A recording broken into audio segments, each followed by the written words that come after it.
Pela primeira vez, o estudo Desigualdades Sociais por Cor ou Raça, feito pelo IBGE, revela que estudantes negros, pretos ou pardos são maioria nas universidades públicas do país.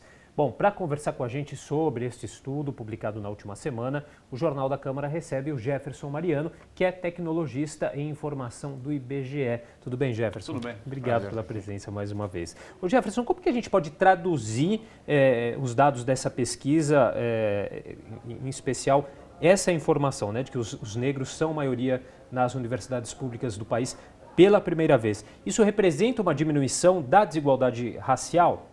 Na verdade, assim, primeiro destacar que essa pesquisa é um recorte, na verdade, da Pesquisa Nacional por Amostra de Domicílios, né? E o IBGE recorta esse dado, a gente divulgou na síntese de indicadores sociais, né? E aí, dentro desse recorte, é a questão da educação. Agora, o que acontece? Na verdade, a gente tem um processo gradativo, ainda muito tímido, de aumento da presença da população negra nas universidades, e aí, nesse sentido, a gente até pode dizer que é uma redução, né, nessa questão das assimetrias, né? Mas ainda é um processo bastante tímido, porque, na verdade, apesar da maioria, né, quer dizer, é praticamente 50%. Na verdade, é residual esse aumento, mas é um processo que vem de uma forma muito tímida nos últimos anos, mas em específico nas universidades públicas. Se a gente separar e observar nas universidades privadas, a distância ainda é significativa, ou seja, em relação à população branca. E quais os motivos para essa diferença estar diminuindo? Uma delas pode ser aí um reflexo da questão do sistema de cotas, Jefferson? Sem dúvida. A implementação da legislação de cotas raciais nas universidades públicas fez com que nós tivéssemos paulatinamente um avanço da população negra nas universidades públicas, isso tanto nas universidades federais como nas estaduais. Esse foi um fenômeno bastante importante. Agora, é claro, também é necessário fazer algumas ressalvas, porque tem áreas específicas, né? Então, porque às vezes há uma festa, mas assim, tem setores, tem áreas nas quais a gente ainda não consegue encontrar a população negra. Então, as áreas de tecnologia, a presença é muito pequena, medicina, engenharia. Então, tem cursos ainda que as portas ainda estão fechadas. Então, esse ingresso, esse aumento, foi principalmente nas áreas ligadas à educação, principalmente pedagogia e alguns cursos ligados à área de educação. E essa pesquisa é feita desde quando? A Pesquisa Nacional por Amostra de Domicílio, ela é feita desde a década de 70, e aí, a partir de 2012, a gente fez uma alteração na metodologia, ela mudou de nome, a Pesquisa Nacional por Amostra de Domicílios Contínua, é uma outra amostra, né, um outro painel, mas desde 2012 a gente tem informações comparáveis, ou seja, esse elemento, esse dado do aumento da população negra nas universidades, a gente tem como comparar desde 2012. Então, desde 2012, a gente vem todo ano o aumento, tem ocorrido esse incremento. Tem informação que acho que é um pouquinho disso que você já falou para a gente, né? Que mesmo sendo maioria aí na universidade pública, a população negra ainda está subrepresentada, já que equivale a mais de 55% da população brasileira, é isso? Né? Exatamente. Apesar de ter 50% praticamente, na verdade, está subrepresentado porque, na verdade, a distância entre as universidades privadas é gigantesca, né? E aí, novamente, tem setores nos quais a gente não consegue enxergar a população negra, em cursos, né? E o estudo mostra também que no ano passado houve um crescimento dos estudantes de ensino superior na rede pública, estudantes negros e pardos. De quanto que foi esse crescimento? Dá para a gente falar o quanto que ele representa também? Na verdade, o crescimento ele ainda é residual, né? Quer dizer, as taxas, as comparações anuais, elas ainda são pequenas, né? Agora, tem um outro elemento importante que deve se destacar, é que, além dessa assimetria, como eu comentei, né, por exemplo, no setor privado a gente ainda tem uma distância muito grande, tem um outro indicador que a gente considera, que é a taxa líquida de frequência na escola. Então, o que é isso? É a idade adequada à frequência escolar. Então, o que a gente observa? No caso da população negra, essa taxa é metade da população branca. Ou seja, quando nós pegamos o estudante no ensino superior, normalmente o aluno no ensino superior ingressa entre 17 e 18 anos, e entre 23 e 24 anos ele está terminando.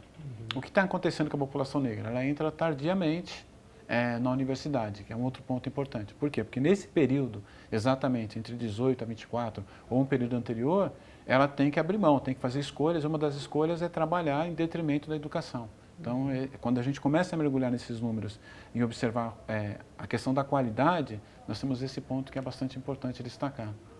E a pesquisa leva em conta também a questão não só do ingresso na educação, mas também da permanência desses estudantes? Exatamente. Então, a taxa de evasão ela é muito elevada entre a população negra e a taxa de evasão tanto no ensino superior quanto no ensino médio. No ensino médio é um fenômeno bastante complicado no Brasil, que é muito alto de uma forma geral, né? Tanto de uma forma geral na população é muito alta, mas entre a população negra a taxa de evasão é muito alta. Ela diminuiu um pouquinho, né? Diminuiu 2 pontos percentuais, mas ainda é muito alta. Então, significa que a gente ainda enfrenta problemas na educação, no ensino fundamental, no ensino médio, que faz com que esses alunos não consigam migrar para estar inseridos no ensino superior.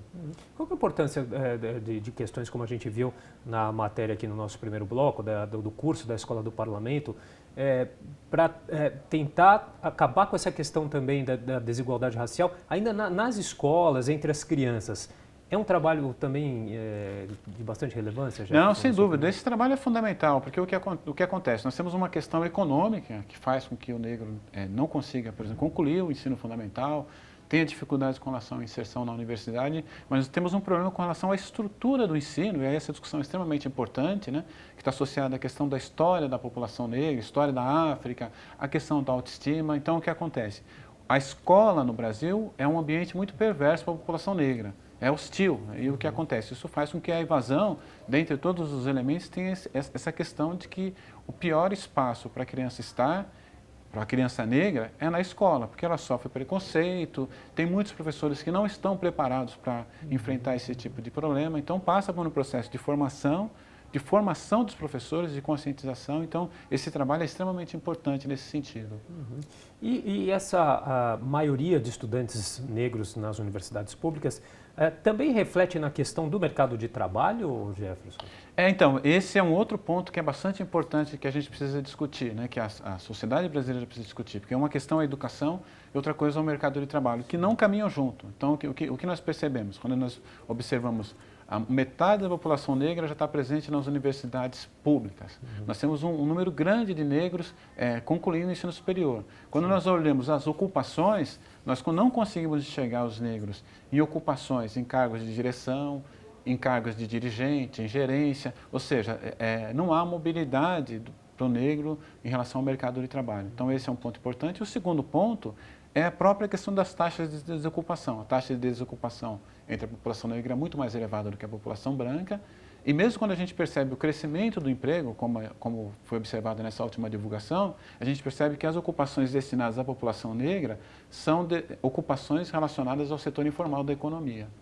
Tá certo. Queria então agradecer demais a participação do Jefferson Mariano, que é tecnologista em informação do IBGE, conversando aqui hoje com a gente sobre esse estudo, o estudo de desigualdades sociais por cor ou raça, que foi feito pelo IBGE e que mostrou aí pela primeira vez que os negros, pretos ou pardos são a maioria nas universidades públicas do país. Jefferson, muito obrigado pela entrevista. Eu que agradeço mais uma vez o convite. Obrigado.